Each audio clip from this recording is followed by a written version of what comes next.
জাতীয় পৰিষদ, কামৰূপ জিলা বড়ো সাহিত্য সভা, দক্ষিণ কামৰূপ জিলা বড়ো মহিলা কল্যাণ পৰিষদ, দক্ষিণ কামৰূপ জিলা বাথৌ মহাসভা, দক্ষিণ কামৰূপ জিলা বড়ো হাৰিমু আভাত, বকো আঞ্চলিক বড়ো জাতীয় পৰিষদে অহা 7 মে 2024 তাৰিখত হ'বলগীয়া তৃতীয় পৰ্যায়ৰ নিৰ্বাচনত আগন্তুক যি লোকসভা নিৰ্বাচন অনুষ্ঠিত হ'ব, এই তৃতীয় পৰ্যায়ৰ নিৰ্বাচনত 5 নং গুৱাহাটী লোকসভা সমষ্টিত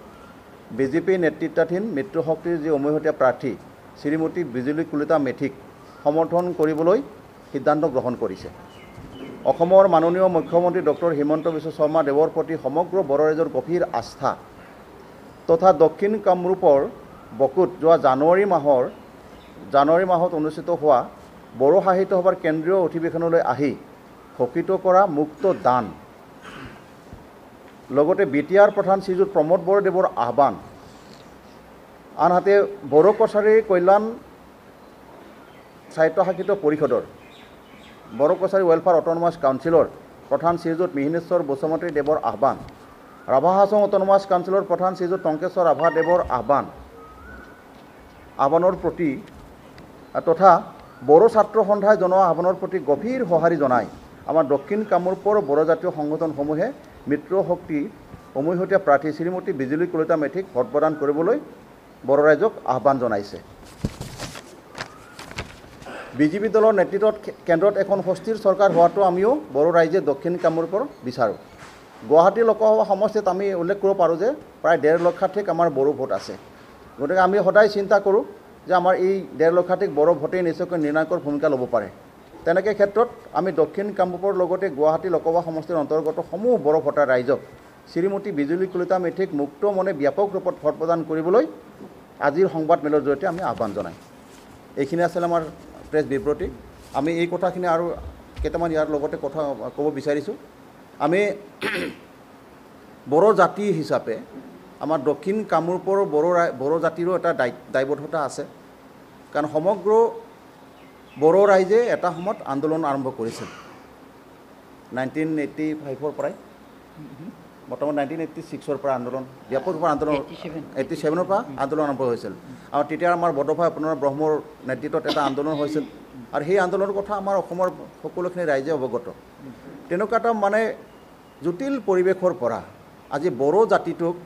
আজিৰ এই সুস্থিৰতাৰ মাজলৈ আনিবৰ কাৰণে প্ৰথম পদক্ষেপ স্বৰূপে আমাৰ তেতিয়াৰ মাননীয় প্ৰধানমন্ত্ৰী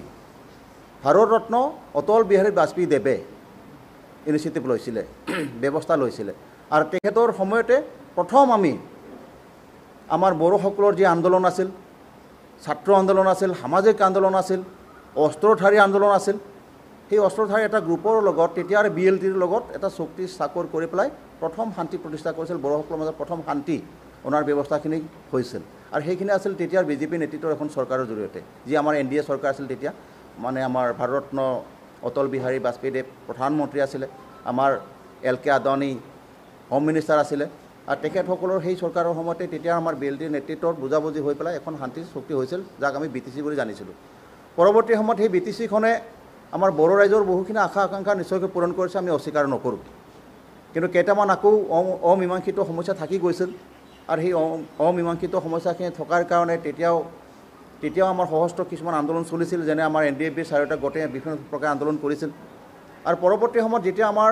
ভাৰতবৰ্ষৰ এখন সুস্থিৰ চৰকাৰ পুনৰ আমাৰ মাননীয় যশস্বী প্ৰধানমন্ত্ৰী আমাৰ বিশ্ব নেতা নৰেন্দ্ৰ মোদী ডাঙৰীয়াৰ নেতৃত্বত গঠন হৈছিল, আৰু সেই নৰেন্দ্ৰ মোদী ডাঙৰীয়াৰ বিশেষ ইনিচিয়েটিভত আজি বড়ো ৰাইজৰ মাজত কোনো ধৰণৰ এতিয়া সমস্যা নাই। BTRৰ চুক্তিৰ জৰিয়তে সমগ্ৰ বড়ো ৰাইজে এতিয়া শান্তিৰ পৰিৱেশ আমি পাবৰ কাৰণে সক্ষম হৈছোঁ। আৰু সেই BTR চুক্তিখনে অকল সেই BTR অঞ্চলৰ বড়ো ৰাইজৰ কাৰণে নহয়, তাত থকা সমাজখনৰ কাৰণে নহয়, বাহিৰত থকা বড়োসকলৰ কাৰণেও বহুখিনি প্ৰতিদান প্ৰদান কৰাৰ কাৰণে সক্ষম হৈছে। আৰু তাৰ প্ৰতি সঁহাৰি জনাই, যিহেতু বিজেপি চৰকাৰতে কেন্দ্ৰত যেতিয়া বিজেপি চৰকাৰ হয়, তেতিয়া আমাৰ বড়ো ৰাইজৰ কাৰণে কিবা নহয় কিবা এটা শান্তিপূৰ্বক ব্যৱস্থা আহে। সেইকাৰণে এই আগন্তুক যি আমাৰ লোকসভা নিৰ্বাচন আছে, এই পূৰ্বৰ যিবিলাক আমাৰ প্ৰতি কৰা প্ৰতিদান বিজেপি চৰকাৰে, তাৰ প্ৰতি লক্ষ্য ৰাখি সঁহাৰি জনাই আমাৰ মাননীয় মুখ্যমন্ত্ৰী যশস্বী মুখ্যমন্ত্ৰী ডক্টৰ হিমন্ত বিশ্ব শৰ্মাই আমাৰ প্ৰতি কৰা বিভিন্ন ধৰণৰ সেৱা, আমাৰ প্ৰতি থকা তেওঁৰ ভাল পোৱা, মৰম, আশীৰ্বাদ, দান, এইবিলাকৰ প্ৰতি সঁহাৰি জনাই আহি থকা দিনবিলাকত যাতে এখন সুস্থিৰতাৰে আমাৰ অসমখন আমি পৰিচালনা কৰাত সহায় কৰিব পাৰোঁ, বড়ো ৰাইজৰ সেই দায়বদ্ধতাখিনি আমি পালন কৰিব পাৰোঁ। তাৰ কাৰণে আমি লোকসভা নিৰ্বাচনটোত আমি এটা সিদ্ধান্ত গ্ৰহণ কৰিছোঁ সমগ্ৰ বড়ো জাতিৰ লগতে দক্ষিণ কামৰূপতো আমি ব্যাপক ৰূপত আমি ভাৰতীয় জনতা পাৰ্টীৰ মিত্ৰ শক্তিৰ যি উমৈহতীয়া প্ৰাৰ্থী আছে আমাৰ মাননীয়া শ্ৰীমতী বিজুলী কলিতা মেধিক আমি বড়োৰাজ্যে ভোট প্ৰদান কৰিম আৰু তেখেতক জিকি যোৱাত বিপুল ভোটত বিজয়ী হৈ যোৱাত আমি আমাৰ ফালৰ পৰা সহযোগিতা আগবঢ়াম আৰু এই কথাখিনিকে আমি আমাৰ সংবাদ